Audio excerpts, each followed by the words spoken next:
ഇപ്പൊ കേരളക്കാരെ ആകെ ചർച്ച ചെയ്തുകൊണ്ടിരിക്കുന്നത് അതുല്യ സതീഷ് എന്ന് പറയുന്ന യുവതിയുടെ മരണത്തെ കുറിച്ചാണ് അല്ലെ. പലരും സംഭവം ന്യൂസുകളിലൂടെയും മറ്റും അറിഞ്ഞു കാണും. ഷാർജയിലെ ഫ്ളാറ്റിൽ വെച്ച് യുവതിയെ മരിച്ച നിലയിൽ കണ്ടെത്തിയ സംഭവം. സ്വന്തം പിറന്നാൾ ദിവസം ജോലി കിട്ടിയ വേളയിലാണ് ഈ മരണം സംഭവിക്കുന്നത്. മരിക്കുന്ന സമയത്ത് ഈ അതുല്യയെ സംബന്ധിച്ചിടത്തോളം 30 വയസ്സോളം പ്രായമുണ്ട്. ഇനി അതുല്യയെ കുറിച്ച് പറയുകയാണെങ്കിൽ 17ാമത്തെ വയസ്സിൽ എൻഗേജ്മെന്റ് കഴിഞ്ഞതാണ്, 18ാമത്തെ വയസ്സിൽ അവളുടെ കല്യാണം കഴിഞ്ഞതാണ്. ഭർത്താവായിട്ടുള്ള സതീഷിനെ സംബന്ധിച്ചിടത്തോളം അയാൾ ഗൾഫിൽ ഒരു എഞ്ചിനീയർ ആയിരുന്നു. അതുകൊണ്ട് തന്നെ കല്യാണം കഴിഞ്ഞ് പെട്ടെന്ന് ഇവർ ഗൾഫിലേക്ക് പോകുന്നു. അവിടെ ആയിരുന്നു ഇവർ വർഷങ്ങളോടും താമസിച്ചിരുന്നത്. എന്തായാലും അതുല്യയുടെ ഭർത്താവായിട്ടുള്ള സതീഷിന്റെ വെളിപ്പെടുത്തൽ അനുസരിച്ച് സംഭവ ദിവസം രാത്രി സുഹൃത്തിന്റെ വീട്ടിലേക്ക് പോയതായിരുന്നു സതീഷ്. അങ്ങനെ തിരിച്ച് 4:30 ഫ്ളാറ്റിൽ എത്തിയപ്പോഴാണ് ഭാര്യയായിട്ടുള്ള അതുല്യ മരിച്ച നിലയിൽ കണ്ടെത്തിയത് എന്നാണ് സതീഷ് പറയുന്നത്. പക്ഷേ സതീഷ് പറയുന്ന കാര്യങ്ങൾ അപ്പാടങ്ങോട്ട് വീഴാൻ പറ്റത്തില്ല. കാരണം ഇയാളെ കുറിച്ച് പുറത്തു വരുന്ന വിവരങ്ങൾ അത്ര നല്ലതൊന്നല്ല. ഈ സതീഷ് എന്ന് പറയുന്നവൻ നിത്യ മദ്യപാനിയായിരുന്നു. അതും മദ്യപിച്ച് വന്നതിന് ശേഷം ദിവസവും ഭാര്യയായിട്ടുള്ള അതുല്യയെ തല്ലുമായിരുന്നു പോലും. ഈ മദ്യപാനവും ഉപദ്രവവും ഇയാൾക്കൊരു പതിവായിരുന്നു.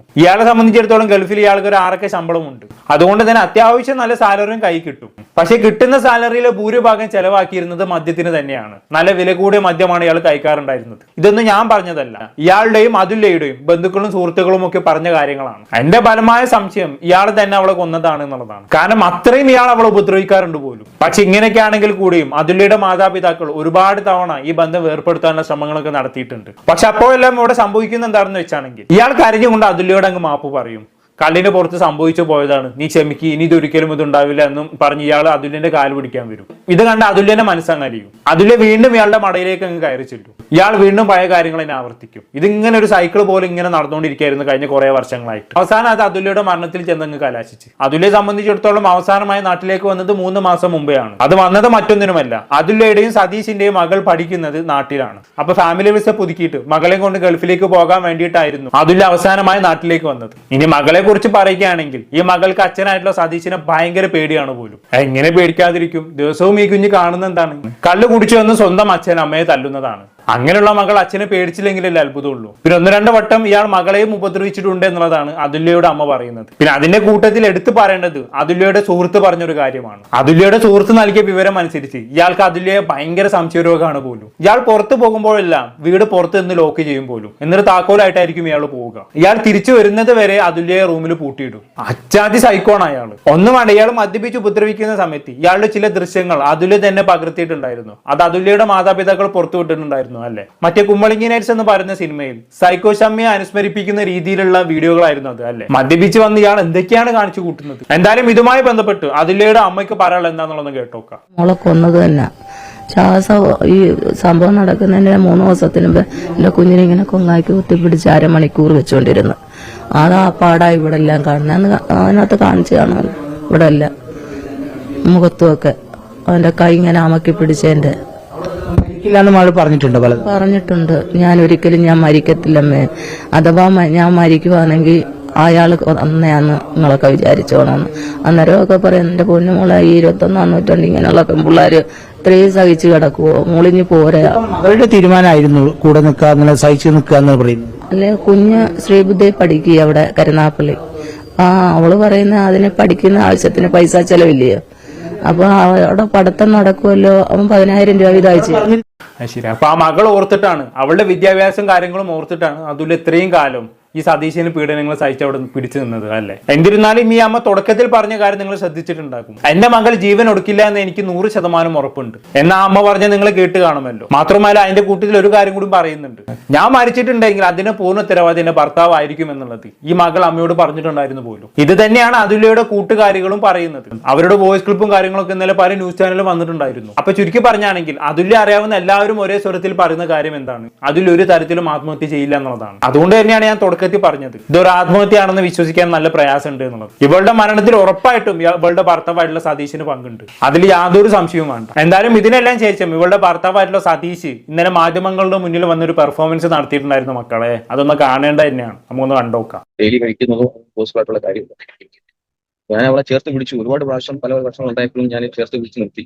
കൂടെ. എനിക്ക് വേറെ ആരും ഇല്ലാത്തതുകൊണ്ട് അതിൽ ഭയങ്കര പോസിറ്റീവ്സ് ആണ്. ഞാനും അത് തന്നെയാണ്. അപ്പൊ ഞാൻ ഒരാളുടെ മിണ്ടുന്നതോ അല്ലെങ്കിൽ ഞാനൊരു കൂട്ടുകാരോട് പോകുന്നതോ പുറത്തു പോയി കഴിക്കുന്നതോ റിലേറ്റീവ്സും കൂടെ പോയിരുന്നെങ്കിൽ ഒന്നും അതിലേക്ക് ഇഷ്ടമല്ല. അതിന്റെ പേര് തന്നെ എനിക്കിപ്പം എന്റെ അമ്മയോട് പോലും ഞാൻ മിണ്ടാറില്ല. ഞാൻ 2-3 വർഷമായിട്ട് എന്റെ അമ്മയോട് പോലും സംസാരിക്കാറില്ല. ഞാൻ നാട്ടിൽ പോയപ്പോലും ഞങ്ങളെ കാര്യങ്ങളൊക്കെയാണ്. പുള്ളിയുടെ കൂടെ തന്നെ എവിടെ പോയാലും അവൾ വണ്ടി എടുക്കും, ഞാൻ പുറകെ ഇരിക്കും. അവൾ ലൈഫാണ് എന്റേത്. അവളായിരുന്നു എൻ്റെ അവൾക്കും ഞാൻ തന്നെ ആയിരുന്നു. എന്റെ ഇടയ്ക്ക് സംഭവിച്ചത് ഞങ്ങളുടെ ജീവിതത്തെ പറ്റി ഏറ്റവും വലിയ കാര്യം എന്ന് വെച്ചാൽ 2022 ചേട്ടൻ മരിച്ചാൽ എനിക്ക് ഒരിക്കലും സഹിക്കാൻ പറ്റാത്ത ഒരു കാര്യം. അതിനുശേഷം കഴിഞ്ഞ നവംബറിൽ അതിൽ പ്രഗ്നന്റ് ആയിരുന്നു, 3 months പ്രഗ്നന്റ് ആയിരുന്നു. അവള് നാട്ടിലോട്ട് പോയി. എന്റെ പെർമിഷൻ ഇല്ലാതെ അവൾ അബോർട്ട് ചെയ്തു. എന്തിനാണെന്ന് എനിക്ക് ഇപ്പോഴും അറിയിച്ചു. അത് അബോർട്ട് ചെയ്തതായിരിക്കില്ല, അബോർഷൻ സംഭവിച്ചു പോയതായിരിക്കും. കാരണം അങ്ങനെ നീ മദ്യപിച്ചൊന്ന് സ്വന്തം ഭാര്യയെ സ്നേഹിക്കുന്നുണ്ടല്ലോ, ആ സ്നേഹം കാരണം അബോർഷൻ സംഭവിച്ചു പോയതായിരിക്കും. എന്തായാലും ഇവന്റെ വർത്താനല്ലേ, എന്റെ വർത്താനം കേട്ടോ തോന്നും ഇവനോട് സ്നേഹമുള്ള ഒരു ഭർത്താവ് വേറെ ഇല്ല എന്ന്. ആ രീതിയിലാണ് തേരും പാലും ഒലിപ്പിച്ചിട്ടുള്ള സംസാരം. ഇവന്റെ സ്നേഹം കൂടി പോയതിലാണ് നമ്മളിപ്പോ കണ്ടത്. എന്തായാലും നീ കണ്ണീര് തുടച്ചിട്ട് ബാക്കി പറ. ഞാൻ അതിനുശേഷം ഞാൻ കൊണ്ടുവന്നു, ഇവിടെ കൊണ്ടുവന്നു. ഞാൻ പോട്ടെ, എനിക്ക് അവളെ ഉള്ളൂ എനിക്ക് മനസ്സിലായിരുന്നു. ഞാൻ അവളെ കൊണ്ടുവന്നു, മോളും വന്നു, അമ്മയും വന്നു. അതിനുശേഷം ഞാൻ ചോദിച്ചു മോളെ എന്തിനാണ് നീ ചെയ്തത്, അപ്പൊ അവള് പറയുന്നത് വെച്ചാൽ ഇയാൾക്ക് 40 വയസ്സായി, ഇയാളൊരു ഷുഗർ പേഷ്യന്റ് ആണ്, ഒരു പെൺകുഞ്ഞിയാണ്, അടുത്ത കുഞ്ഞുങ്ങൾ വന്നു കഴിഞ്ഞാൽ അത് അവളെ ആരോ പറഞ്ഞ് പഠിപ്പിച്ചാണ്, എടീ നീ പെട്ടുപോകും, നിനക്കിപ്പോ പെൺകുഞ്ഞെല്ലാം ഉള്ളൂ, നിനക്ക് ജീവിക്കാം, നീ ഒരു കുഞ്ഞായി കഴിഞ്ഞാൽ നീ പെട്ടുപോകും, ഈ 4-5 വർഷത്തേക്ക് നിനക്ക് ഒന്നും ചെയ്യാൻ പറ്റില്ല, നീ ചെയ്യരുതെന്ന്. അത് ശരി, അതുകൊണ്ടാണല്ലേ അവൾ അബോർട്ട് ചെയ്തത്. നീ ആരെയാണ് മണ്ടന്മാരാക്കാൻ നോക്കുന്നത്? അല്ല, അറിയാത്തോണ്ട് ചോദിക്കാം. ലോകത്തൊരമ്മയും താൻ ഷുഗർ പേഷ്യന്റ് ആണ് എന്നുള്ള കാരണം കൊണ്ട് ഒരു മക്കളെയും അബോർട്ട് ചെയ്യത്തില്ല, പ്രത്യേകിച്ച് ഒരുപാട് കാലം കാത്തു നിന്ന് കിട്ടിയ ഒരു കുഞ്ഞിനെ. താൻ ആരെയാണ് ഈ കള്ളം പറഞ്ഞ് വിശ്വസിപ്പിക്കാൻ നോക്കുന്നത്? ആ അബോർഷന് പിന്നിലുള്ള സത്യാവസ്ഥ അന്വേഷിച്ച് നോക്കിക്കഴിഞ്ഞാണെങ്കിൽ ഇവന്റെ പങ്ക് എന്തായാലും പുറത്തു വരും. എന്നിട്ട് അവൻ കാര്യമായിട്ട് മാധ്യമങ്ങളുടെ മുന്നിൽ കണ്ണീരൊലിപ്പിച്ച് പറഞ്ഞേക്കുവാണ്, അവളോട് ഷുഗർ പേഷ്യന്റ് ആയതുകൊണ്ട് കുഞ്ഞിനെ പ്രസവിച്ചാൽ ഒരുപാട് പ്രശ്നങ്ങൾ വരുമെന്ന് പറഞ്ഞു പോലും അത് കേട്ട് അവൾ വിശ്വസിച്ച് അബോർട്ട് ചെയ്തു പോലും. എന്തുവാടാ ഇതൊക്കെ? ഒരു കള്ളം പറഞ്ഞ സമയത്ത് ആളുകൾക്ക് വിശ്വസിക്കാൻ പറ്റിയ കള്ളം എന്തെങ്കിലും പറയും. എന്തായാലും നീ ഇത്രയും പറഞ്ഞല്ലേ, ബാക്കി പറഞ്ഞാട്ടെ. ഇപ്പൊ ഇന്നലെ എന്താ സംഭവിച്ചത്? ഞാൻ ഇന്നലെ വന്നു, നൈറ്റിൽ വന്നിട്ട് ഞാൻ വന്ന് എല്ലാം കഴിഞ്ഞ ശേഷം ഞാൻ വീക്കെൻഡ് ഞാൻ സാധനം എടുക്കാറുണ്ട്, കഴിച്ചിട്ട് ഞാൻ ഫുഡും കഴിച്ചിട്ട് എൻ്റെ പാർട്ടിക്കാണ് അജ്മാൻ എൻ്റെ സുഹൃത്ത് വിളിച്ചു, അതിനോട് ഞാൻ പോയി. പോകുമ്പോൾ എനിക്ക് ഒരു ഒറ്റ ചാവിയുള്ള റൂമിനകത്ത്, ആ ചാവി അവളെ ലോക്ക് ചെയ്തു. ഞാൻ പുറത്തു പോയി ശേഷം ഞാൻ അത് കഴിഞ്ഞ് കുറെ നേരം ശേഷം എന്നെ കുറെ വിളിച്ചോളൂ വാട്സപ്പിൽ. ഞാൻ സാഫായിട്ടുള്ളതാണ്, ഞാൻ പുറത്തു ഇങ്ങനെ വിളിക്കും, അത് മൈൻഡ് ചെയ്ത് കട്ട് ചെയ്ത് വന്ന് എടുത്ത ഞാൻ പിന്നെ വരണം പെടുന്നുള്ള വിളിയോ അതിനെ കെട്ടിയെ വിട്ടു. അന്നേരം ഉണ്ട് ഒരു എനിക്കൊരു വീഡിയോ കണക്ക് എന്റെ അതിനകത്ത് വിളിച്ചിട്ട് ഇങ്ങനെ ചെയ്യാൻ പോകുമെന്നും പറഞ്ഞ് ഫാൻ ഇങ്ങനെ കാണിച്ചിട്ട് ഒരു വീഡിയോ എനിക്ക് വന്നു. ഞാൻ പെട്ടെന്ന് തന്നെ ഓടി. അത് കഴിഞ്ഞ് വന്നപ്പോൾ ഉണ്ട് ഇങ്ങനെ ഞാൻ വന്നപ്പോൾ ഉണ്ട് ഡോർ ഓപ്പൺ ആയിരുന്നു, ഇവിടുത്തെ ഡോർ ഓപ്പൺ ആണ്, അവൾ ലോക്ക് ചെയ്ത ഡോർ ഓപ്പൺ ആയിരുന്നു. പക്ഷെ വന്ന് കിടക്കുമ്പോൾ ഞാൻ കാണുന്നത് വെച്ചാൽ അവളിങ്ങനെ ഫാനിൽ ഹാങ് ചെയ്തിട്ട് കാല് പൊക്കാവുന്ന രീതിയിൽ കാല് മടങ്ങി ഒക്കെ നിൽക്കായിരുന്നു. ആ ലെവലാണ് ഞാൻ കാണുന്നത്. അത് ശരി, ഇത് നീ പറഞ്ഞ കഥയല്ലേ, വിശ്വസിക്കാൻ കുറച്ച് പ്രയാസമുണ്ട്. ഇതിലെല്ലാം ശേഷം ചെയ്ത പരിപാടി എന്താണെന്ന് അറിയാം? ഫേസ്ബുക്കിൽ ഒരു പോസ്റ്റ് ഇട്ട് അവളും പോയി ഞാനും പോകണമെന്നും പറഞ്ഞുകൊണ്ട്. ഈ ഒരു അവസ്ഥയിൽ ഏതെങ്കിലും ഒരു ഭർത്താവ് ഇമാതിരി പരിപാടി ചെയ്യോ? ഭാര്യ മരിച്ചു കിടക്കുമ്പോൾ ഫേസ്ബുക്കിൽ പോസ്റ്റ് ഇട്ടാണ് അവള് പോയി ഞാനും പോവാന്നും പറഞ്ഞുകൊണ്ട്. ഇതൊരുമാതിരി ആളുകളെ വിശ്വസിപ്പിക്കാൻ വേണ്ടി പോസ്റ്റ് ഇട്ട മാതിരി അല്ലേ? എന്നിട്ട് ഇയാൾ ആത്മഹത്യക്ക് ശ്രമിച്ചു, പക്ഷെ നടന്നിട്ടില്ല എന്നുള്ള രീതിയിൽ ഇയാൾ തട്ടി വിടുന്നുണ്ട്. ഉള്ളത് പറയാലോ, ഇതൊക്കെ കാണുമ്പോൾ ചിരിയാണ് വരുന്നത്. പക്ഷെ ഇങ്ങനെ ഒരു ടോപ്പിക് ആയതുകൊണ്ട് നമ്മൾ അതിന് സീരിയസ്നെസ്സോട് കൂടി സംസാരിക്കുന്നെന്ന് മാത്രം. എന്തായാലും ബാക്കി കണ്ടോക്കാം. പറഞ്ഞ ശരിയാണ്, ഞാൻ ഉപദ്രവിച്ചിരുന്ന് ഞാൻ പറയത്തില്ല. എനിക്ക് അവള് മാത്രമേ ഉള്ളൂ. എന്റെ സഹോദരങ്ങളിൽ നിന്ന്, എന്റെ അമ്മയിൽ നിന്ന്, എന്റെ നാട്ടുകാരിൽ നിന്ന്, എന്റെ കൂട്ടുകാരിൽ നിന്നൊക്കെ ഞാൻ മാറി താമസിച്ചു. ഞാൻ മാറി എനിക്ക് ഇപ്പൊ വിളിക്കാൻ ആരുമില്ല. നിങ്ങൾ കണ്ടല്ലോ, ഞാൻ ഒറ്റയ്ക്കാ വന്നത്. ഈ ഒരു പ്രശ്നം വരുമ്പോ എൻ്റെ കൂടെ 10 പേര് വേണ്ട ഇവിടെ. ഏതൊരു പട്ടിയായാലും കാണും 10 പേര്. എനിക്ക് ഒരുത്തനും ഇല്ല. അത് മറ്റൊന്നും കൊണ്ടല്ല, കയ്യിലിരിപ്പുകൊണ്ടാണ്. ഇവരെ നാട്ടിൽ ഇവരെ അമ്മേനെ കുറിച്ച് മാധ്യമങ്ങൾ പോയി കണ്ടിട്ടുണ്ടായിരുന്നു. ആ അമ്മയുടെ സംസാരത്തിൽ നിന്ന് പോലും മനസ്സിലാക്കാൻ പറ്റുന്നത് ആ അമ്മക്ക് പോലും ഇവനെ ഇഷ്ടമില്ല എന്നുള്ളതാണ്. അപ്പൊ പിന്നെ ബാക്കിയുള്ള ഒരു അവസ്ഥ ഞാൻ പറഞ്ഞിട്ട് ആവശ്യമില്ലല്ലോ. സ്വന്തം അമ്മ പോലും വെറുക്കുന്നുണ്ടെങ്കിൽ ബാക്കി പിന്നെ പറയാത്താണ് നല്ലത്. എന്തായാലും ഇവനെ ഇവിടെ ഉപദ്രവിക്കാറുണ്ടെന്ന് സംബന്ധിച്ചല്ലോ, അത് മതി, അത് മാത്രം മതി. എന്നാലും ബാക്കി പറഞ്ഞാട്ടെ. ഞാൻ അവളെ ചേർത്ത് പിടിച്ചു, കാര്യം എനിക്ക് അവളെ വിടാം. സത്യമാണ്, അവർ പറഞ്ഞ ശരിയാണ്. ഞാൻ ക്ഷമാപണം പറഞ്ഞ് പല പ്രാവശ്യം എന്റെ കുഞ്ഞിനെ കൊണ്ടുപോകും. കാര്യം എനിക്ക് പറയാൻ ആളില്ല, എനിക്ക് അവളെ ഉള്ളൂ. ഞാൻ പറ്റ ആളെ പോലും ഞാൻ വിളിക്കാറില്ല. അമ്മ ഇതെല്ലാം കാണുന്നുണ്ട്, പോലും ഞാൻ വിളിക്കാറില്ല, ഒരാളെയും വിളിക്കാറില്ല. എനിക്കാരും ഒറ്റപ്പെട്ട് ജീവിക്കും. ഞാൻ ഒറ്റയാണ്, എന്റെ കുഞ്ഞു മാത്രം എനിക്കുള്ളത്. അത് മാത്രം എനിക്ക് പറയാം.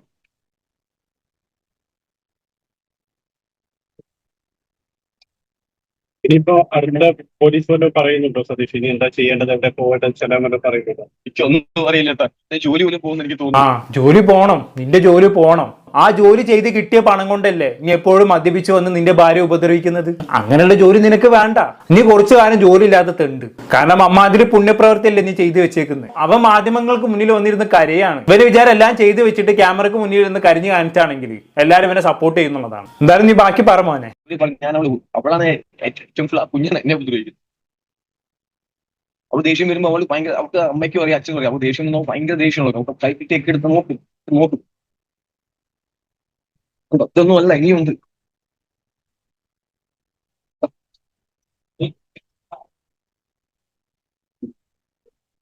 എന്ത് പാടാണ്? ഇതൊന്നും ഞാൻ സ്വയം ചെയ്യുന്നതല്ലോ. അത് അടിച്ചതിന്റെ പാടല്ല, പക്ഷെ എന്തിന്റെ പാടാണത്? ഇത് അടിച്ച പാടാട്ടെ മൊത്തം. ശരി, റിപ്പോർട്ടർ എന്നെ ആ പാട് കാണുമ്പോൾ ചോദിക്കുന്നുണ്ട്, ഇത് അടിച്ചതിന്റെ പാടില്ലല്ലോ, വേറെ എന്തിൻ്റെയോ പാടാണെന്ന്. അപ്പൊ അവന്റെ മറുപടി, അല്ല ഇത് അടിച്ചതിന്റെ പാടാണ്, അടിച്ചതിന്റെ പാടാണെന്നുള്ളൂ. എന്തോ ചൊറിഞ്ഞു പൊട്ടിന് അടയാളം കാണിച്ചു കഴിഞ്ഞിട്ട് അവൻ പറയാണ് ഇത് അതുല്യ തല്ലിന്റെ പാടാണെന്ന്. എന്താ ഇതിനൊക്കെ പറയാ? ത്രൂ ഔട്ട് 17-18 മിനിറ്റ് സംസാരിക്കുന്നുണ്ട് കേട്ടോ. ആ സംസാരം മുഴുവൻ ഇവന് ട്രോളി കൊല്ലാനുള്ള ലെവലാണ് അവൻ സംസാരിച്ചു വെക്കുന്നത്. എന്തായാലും ഇവൻ സ്വയം വെളുപ്പിക്കാൻ വേണ്ടി നല്ലോണം ഉരുണ്ട് കളിക്കുന്നുണ്ട്. ഇനി എന്തായാലും പോസ്റ്റ്മോർട്ടം റിപ്പോർട്ട് പുറത്തു വരുമല്ലോ, അതിൽ നിന്ന് കുറച്ച് കാര്യങ്ങൾ മനസ്സിലാക്കാമല്ലോ. ഇവൾ തൂങ്ങി മരിച്ചതാണ് അല്ലെങ്കിൽ കൊന്ന് കെട്ടി തൂക്കിയതാണെന്നൊക്കെ. പക്ഷെ ഇവിടെ ഏറ്റവും വലിയ തടസ്സം എന്താണെന്ന് വെച്ചാണെങ്കിൽ സംഭവം നടന്നത് അങ്ങ് ഗൾഫിലാണ് എന്നുള്ളതാണ്. അതുകൊണ്ട് തന്നെ കാര്യങ്ങളൊക്കെ തെളിഞ്ഞു വരുമ്പോഴേക്കും കുറെ കാലതാമസം പിടിക്കും. മുമ്പ് ഇതേമാതിരിയുള്ള ഒരു സംഭവം ഗൾഫിൽ വെച്ച് നടന്നിട്ടുണ്ടായിരുന്നു, നിങ്ങൾ ഓർക്കുന്നുണ്ടാകും, റിഫ മെഹനു വിഷയം. അന്ന് റിഫ മരിച്ച സമയത്ത് ഭർത്താവായിട്ടുള്ള മെഹനു കാണിച്ച അതേ സമീപനം തന്നെയാണ് ഇപ്പൊ സതീഷ് കാണിച്ചുകൊണ്ടിരിക്കുന്നത്. പക്ഷെ ആ വിഷയത്തിൽ ഇപ്പോഴും നീതി കിട്ടിയിട്ടില്ല അല്ലേ? ഇതാണ് ഗൾഫിൽ വെച്ച് നടക്കുമ്പോൾ ഉള്ള പ്രശ്നം എന്ന് പറയുന്നത്. നേരെ മറിച്ച് ഈ സംഭവം നമ്മുടെ നാട്ടിലായിരുന്നു നടന്നതെങ്കിൽ എപ്പോഴേ കുറ്റം തെളിഞ്ഞേനെ അല്ലേ? എന്തായാലും പരിമിതികൾ ഉണ്ടെങ്കിൽ കൂടിയും നമുക്ക് അതുല്യയുടെ നീതിക്ക് വേണ്ടി കാത്തിരിക്കാം. അത്ര ഇപ്പൊ എനിക്ക് പറയാനുള്ളൂ. എന്താണെന്ന് കേട്ട് നിങ്ങൾക്ക് തോന്നുന്നത് കമന്റ് ബോക്സിൽ രേഖപ്പെടുത്തുമല്ലോ. പുറത്തൊരു ടോപ്പിക്കുമായി വീണ്ടും കാണാം.